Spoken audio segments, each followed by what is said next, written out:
Il a chanté Bioman, Goldorak, les Chevaliers du Zodiaque. Sa voix a bercé des millions d'enfants français chaque mercredi matin. Mais ce que personne ne voyait derrière l'écran, c'est un homme qui souffrait en silence. Des amitiés brisées par la mort. Un fils qui honteux du nom de son père à l'école. Des années entières à disparaître complètement des radars après avoir tout perdu du jour au lendemain. Et une confession que ses fans les plus fidèles n'ont jamais vraiment voulu entendre. Bernard Minet n'a pas simplement vécu la gloire du Club Dorothée. Il en a aussi payé le prix. Un prix que personne n'avait calculé. Dans cette vidéo, on va retracer toute la vérité sur sa vie. Les coulisses que TF1 ne montrait jamais, les deuils qui l'ont brisé, la chute silencieuse après 1997, et la renaissance que personne n'avait vu venir. Restez jusqu'à la fin, parce que Bernard a finalement admis publiquement va changer la façon dont vous voyez cette époque pour toujours. Partie 1, l'enfant du Nord qui rêvait en musique. Ton calme, narratif, ambiance documentaire. Avant les foules en délire, avant Bioman, avant les zéniths bondés et les millions de téléspectateurs collés à leur écran chaque mercredi matin, il y avait un garçon ordinaire dans une ville ordinaire du nord de la France. Bernard Minet, de son vrai nom Bernard Ventier, ne grandissait pas dans les beaux quartiers parisiens. Pas de connexion dans le monde du spectacle. Pas de famille d'artistes. Pas de destin tout tracé vers la célébrité. Il grandissait à Étréhins, dans un environnement populaire, loin de tout ce qui brille, avec pour seule boussole une passion dévorante pour la musique. Et cette passion, elle ne ressemblait pas à un rêve d'enfant romantique. Elle ressemblait à une nécessité. Quelque chose qu'il ne pouvait tout simplement pas ignorer, même quand la réalité lui rappelait que survivre en tant que musicien était tout sauf garanti. Dès la fin des années 1960, il commençait à se produire dans des salles de bal locales. Des petites scènes modestes, des publics limités, des cachets maigres.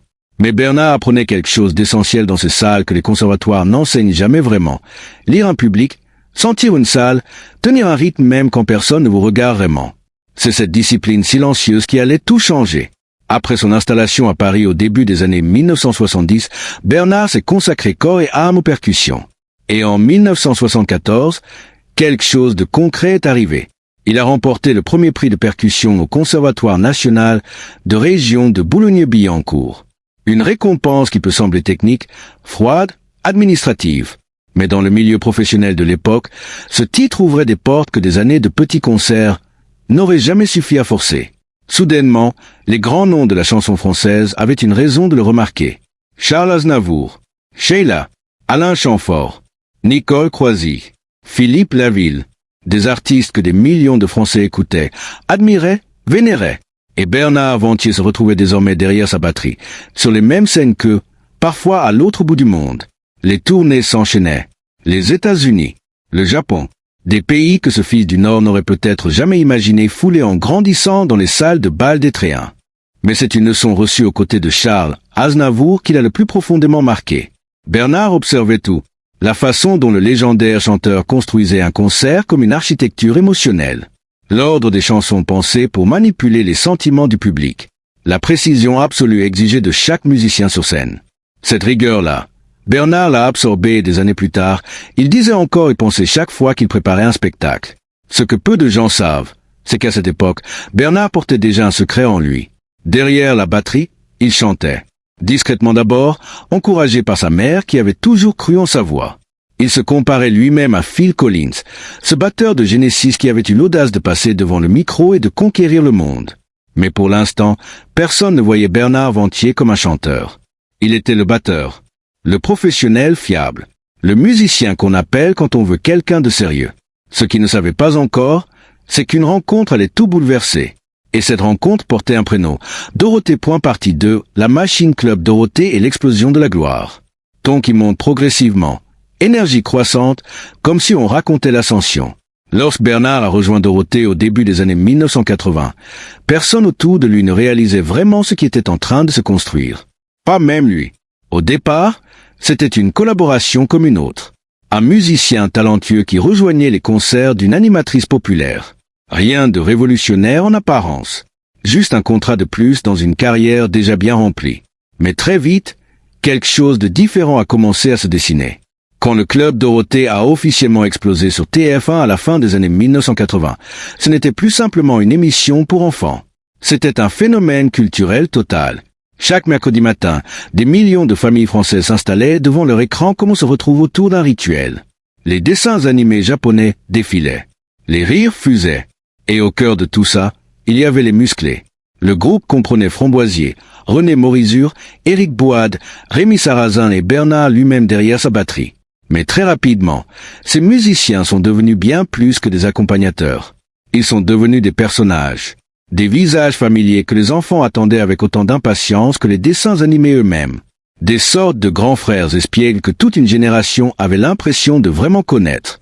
Et Bernard, avec son sourire désarmant et son énergie communicative, est devenu l'un des visages les plus aimés de cette bande. Puis sont arrivées les chansons. Et là, tout a basculé définitivement. Bioman, Goldorak, Les Chevaliers du Zodiaque, Juliette je t'aime, Sailor Moon, Dragon Ball Z Capitaine Flamme. Chaque nouveau générique semblait immédiatement s'imprimer dans la mémoire collective des enfants de France. La voix de Bernard Minet est devenue indissociable de ces univers. Une voix qu'on reconnaissait en une seconde. Une voix qui donnait envie de se lever du canapé, d'écarter les bras et de se prendre pour un super-héros invincible. Bernard a lui-même raconté avoir été stupéfait par l'intensité avec laquelle les enfants s'attachaient à ces séries. Il se souvenait d'histoires d'enfants qui sautaient de leur canapé en imitant des scènes de Bioman. Un incident en particulier ne l'a jamais quitté. Le jeune fils d'un ami de la famille s'était sérieusement blessé en voulant reproduire les acrobaties des héros robotiques. Ce moment-là avait frappé Bernard de plein fouet. Il lui avait fait comprendre, peut-être pour la première fois, l'étendue réelle du pouvoir que cette émission exerçait sur ses jeunes spectateurs. En dehors des chansons, la machine s'étendait dans toutes les directions. Les musclés enregistraient des albums. Ils tournaient dans des sitcoms. Ils vendaient des produits dérivés. Ils partaient en tournée dans des salles gigantesques, des zéniths, des Bercy, où Bernard apparaissait parfois déguisé en personnage de dessin animé devant des milliers d'enfants en transe. Pour ces enfants, c'était de la magie pure. Mais pendant que la magie opérait côté public, une autre réalité se construisait discrètement en coulisses.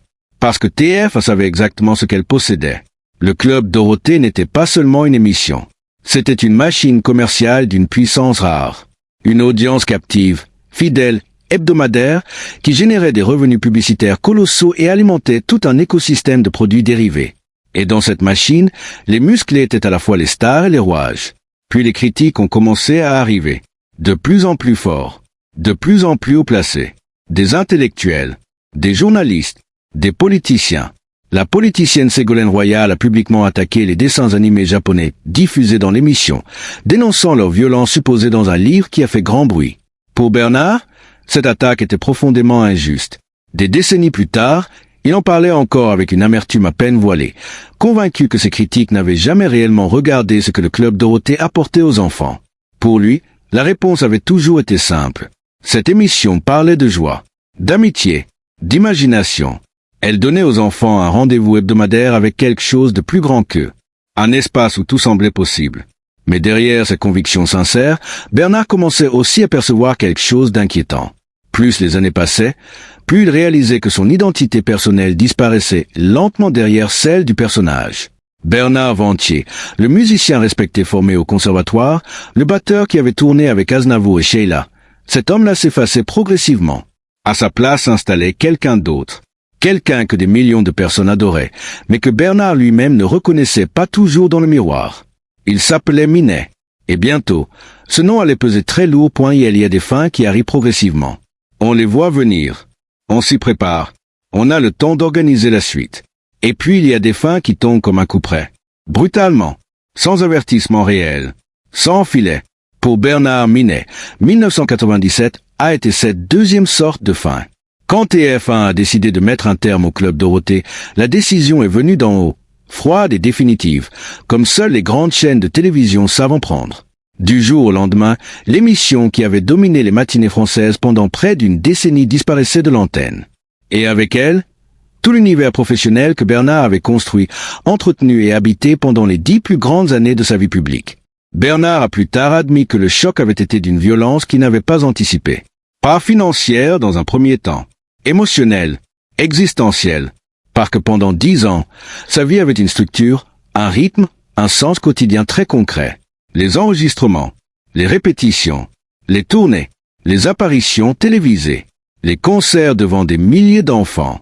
Cette agitation permanente qui donne l'impression d'être vivant, utile, attendu quelque part. Et puis du jour au lendemain, le silence. Un silence que Bernard décrivait comme terrifiant. Pas le silence paisible de quelqu'un qui choisit de se reposer. Le silence brutal de quelqu'un à qui on coupe le son sans prévenir. Ce vide soudain que connaissent beaucoup de personnalités de télévision quand l'attention du public se détourne, mais que peu osent décrire publiquement avec autant d'honnêteté que Bernard l'a fait. Financièrement, la situation aurait pu devenir catastrophique. Et elle l'aurait probablement été sans une personne. Sa femme, Annie.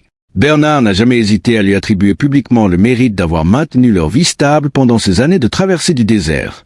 Alors que de nombreux artistes de sa génération se retrouvaient écrasés sous les dettes après la disparition de leurs revenus télévisuels, Annie gérait soigneusement leurs finances avec une lucidité que Bernard reconnaissait lui avoir fait défaut.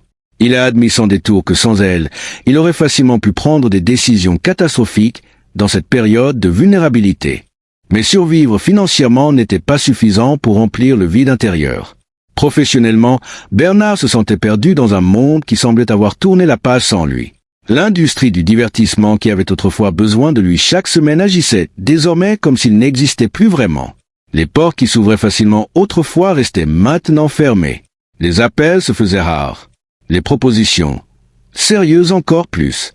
Et ce qui rendait cette période encore plus douloureuse, c'est que Bernard comprenait progressivement quelque chose de difficile à accepter. Son identité professionnelle était devenue presque entièrement dépendante du Club Dorothée.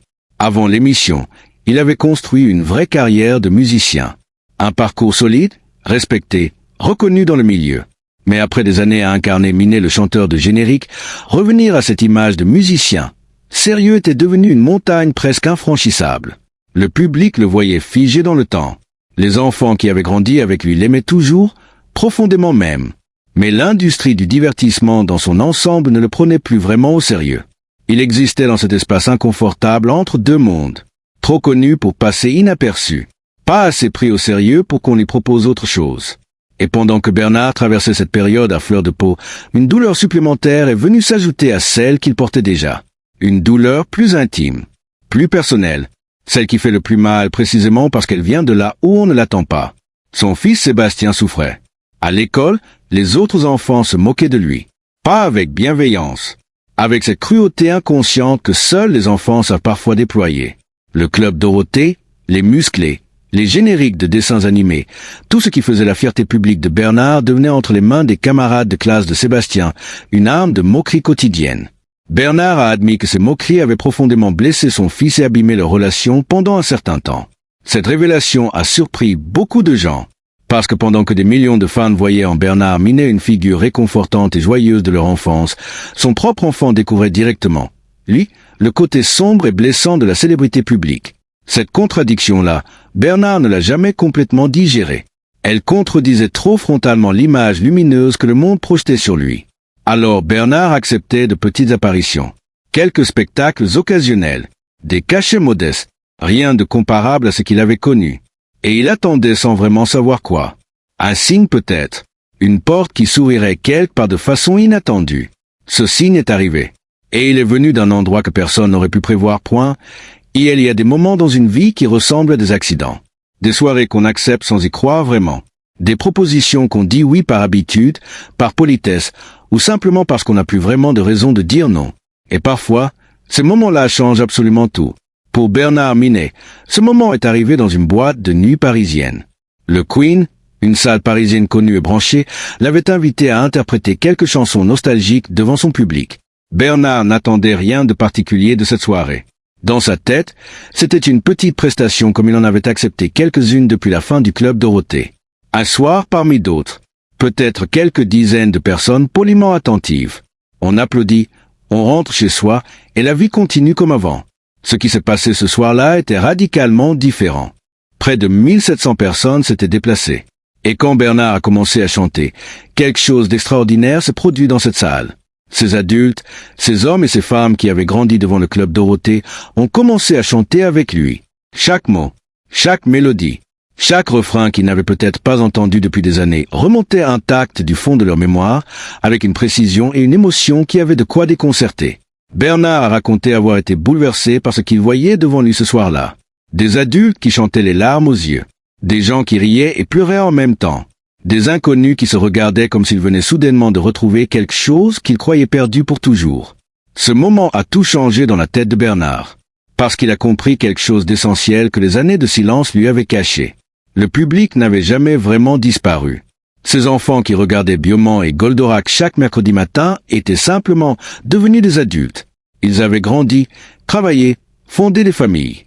Mais ces chansons, ces voix, ces univers étaient restés gravés quelque part en eux, intacts, précieux, attendant simplement qu'on leur donne une occasion de ressurgir. Ce que Bernard craignait depuis des années, cette nostalgie qu'il percevait comme une prison dont il ne pourrait jamais s'échapper, se révélait soudainement être exactement le contraire. Ce n'était pas une prison. C'était une clé. Les invitations ont commencé à affluer.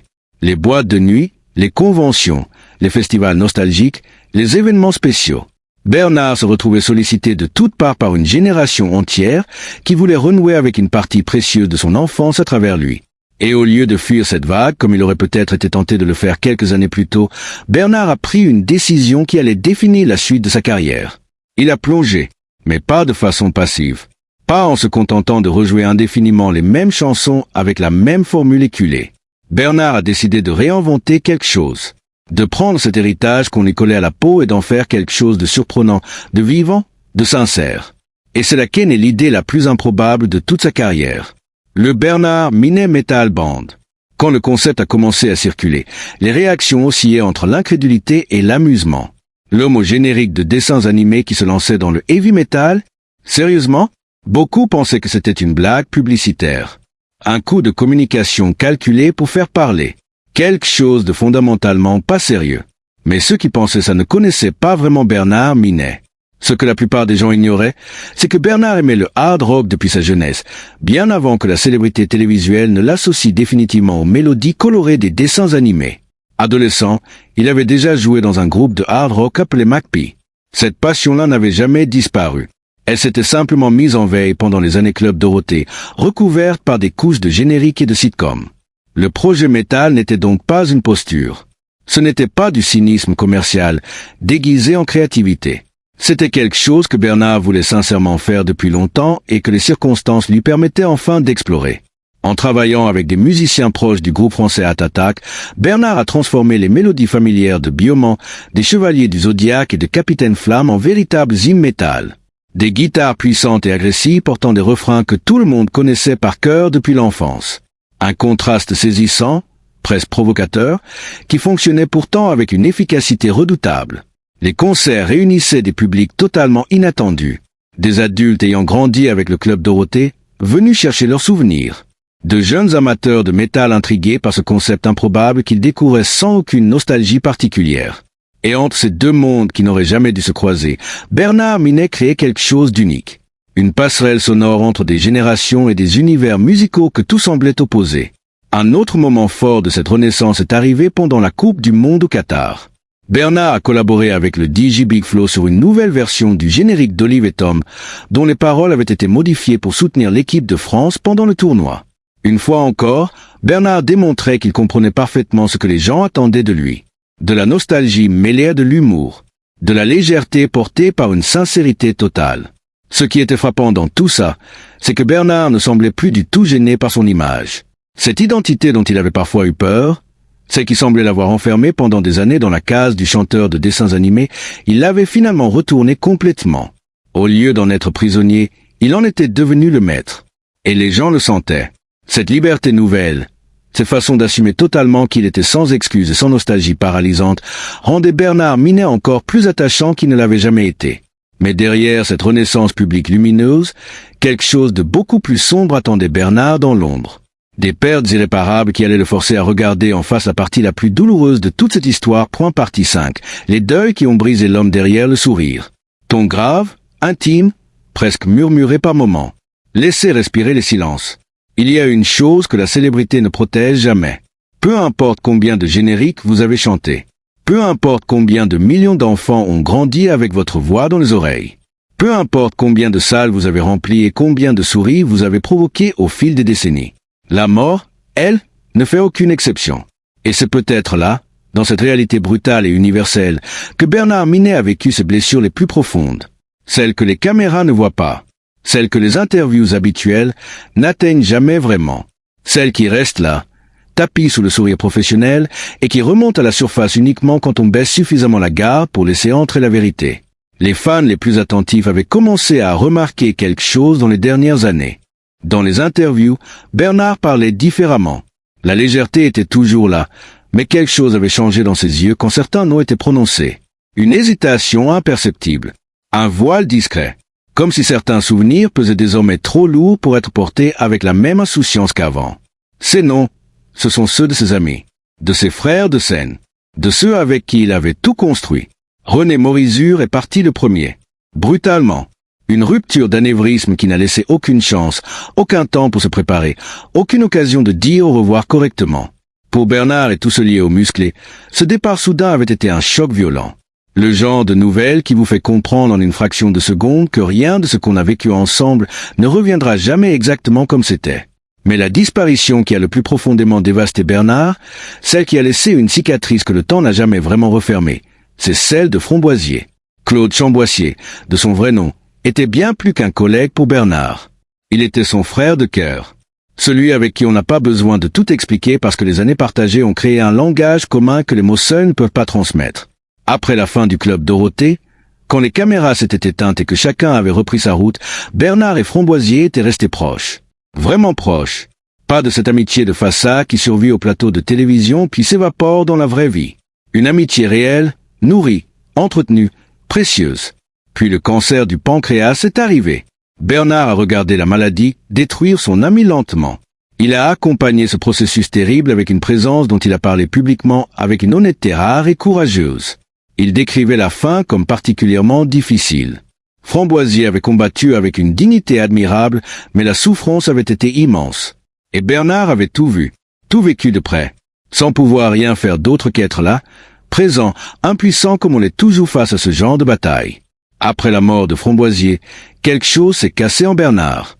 Il l'a admis lui-même dans des interviews que peu de gens attendaient aussi sincères. Sa propre santé avait commencé à se détériorer dans les mois qui ont suivi. L'épuisement s'était installé. Des bronchites à répétition. Des douleurs au dos persistantes. Une détresse émotionnelle profonde qu'il décrivait comme une fatigue du dedans, celle qu'aucun repos physique ne parvient vraiment à soulager parce qu'elle ne vient pas du corps. Pendant des mois, il avait du mal à regarder de vieux épisodes du Club Dorothée. Les photographies en ligne de cette époque devenaient émotionnellement insurmontables. Chaque image était devenue une fenêtre ouverte sur quelque chose d'inaccessible pour toujours. Une confession en particulier avait profondément surpris les fans de longue date. Bernard avait révélé que pendant près de 3 ans après la mort de René et de Framboisier, il évitait délibérément de regarder les rediffusions tardives du Club Dorothée. Parce que ces images lui faisaient trop mal. Elle lui rappelait avec une cruauté silencieuse qu'une grande partie du groupe original avait disparu. Que ses visages souriants sur l'écran appartenaient désormais à un monde que le temps avait irrémédiablement fracturé. Cela avait surpris beaucoup de monde. Parce que Bernard avait toujours semblé parfaitement à l'aise avec la nostalgie en public. Il en avait même fait le moteur de sa renaissance artistique. Mais derrière cette aisance apparente se cachait une réalité bien plus complexe et bien plus douloureuse. Les pertes ne se sont pas arrêtées là. Corbier est mort d'un cancer. Ariane Carletti, elle, est décédée à seulement 61 ans. Un âge qui fait mal à entendre, précisément parce qu'il est trop jeune pour sembler naturel. Trop jeune pour qu'on l'accepte sans résistance. Bernard se retrouvait progressivement dans une position que personne ne choisit et que personne ne souhaite. Devenir l'un des derniers grands visages survivants d'une époque télévisée qui avait marqué toute une génération. Celui qui reste quand les autres sont partis. Celui sur qui se posent les regards chaque fois qu'un nom de plus s'efface. Plus les années avançaient, plus les interviews changeaient de nature. Les questions sur les succès et les anecdotes amusantes laissaient progressivement place à des conversations sur la mémoire, sur la perte, sur ce que signifie porter vivant en soi le souvenir de ceux qui ne sont plus là. Bernard répondait à ces questions avec une dignité et une honnêteté qui désarmaient complètement. Il ne cherchait pas à esquiver. Il ne protégeait pas son image derrière des formules toutes faites. Il parlait, vraiment, de la douleur, du manque, de ce vide particulier que laissent les gens avec qui on a partagé quelque chose d'irremplaçable. Et dans ces moments-là, quelque chose de très important devenait visible pour ceux qui regardaient et écoutaient attentivement. Bernard Minet n'avait jamais vraiment été l'homme perpétuellement joyeux que l'image publique avait fabriqué. Il avait été, depuis le début, quelqu'un de profondément humain. Quelqu'un qui aimait avec intensité, qui souffrait avec intensité, et qui avait simplement appris au fil des décennies à tenir les deux ensemble sans laisser l'un détruire l'autre. Cette humanité-là, c'est peut-être ce qui explique pourquoi tant de gens continuent de l'aimer aussi sincèrement. Pas seulement pour les chansons, pas seulement pour la nostalgie, mais parce que derrière le sourire, ils ont toujours senti, sans toujours pouvoir le formuler, qu'il y avait un homme vrai point ici, l'homme qui a finalement fait la paix avec lui-même. Ton apaisé, chaleureux, conclusif, comme si on arrivait au bout d'un long voyage ensemble. Il existe un moment rare dans la vie de certaines personnes publiques. Un moment où la lutte intérieure entre ce qu'on est vraiment et ce que le monde a décidé qu'on était s'arrête enfin. Pas parce que le monde a changé d'avis. Pas parce que les critiques ont disparu. Mais parce que la personne elle-même a cessé de se battre contre sa propre histoire. Pour Bernard Minet, ce moment est arrivé tard. Mais il est arrivé. Et quand il est arrivé, quelque chose de visible a changé dans sa façon d'être en public. Dans ses interviews des dernières années, Bernard ne ressemblait plus à quelqu'un qui défend un héritage qu'il accepte à moitié. Il ressemblait à quelqu'un qui a finalement compris la valeur réelle de ce qu'il a accompli. Quelqu'un qui regarde en arrière sans amertume dominante et vers l'avant sans angoisse paralysante. Cette transformation n'était pas spectaculaire. Elle ne s'est pas produite en une nuit, lors d'une révélation soudaine ou d'un discours mémorable. Elle s'est construite lentement, patiemment, à travers des années de deuil traversé, de scènes remontées, de publics retrouvés, de vérités finalement dites à voix haute. Ce qui a peut-être le plus contribué à cette paix intérieure, c'est la façon dont Bernard a progressivement réinterprété ce que représentait réellement son travail. Pendant longtemps, il avait entendu les mêmes critiques en boucle.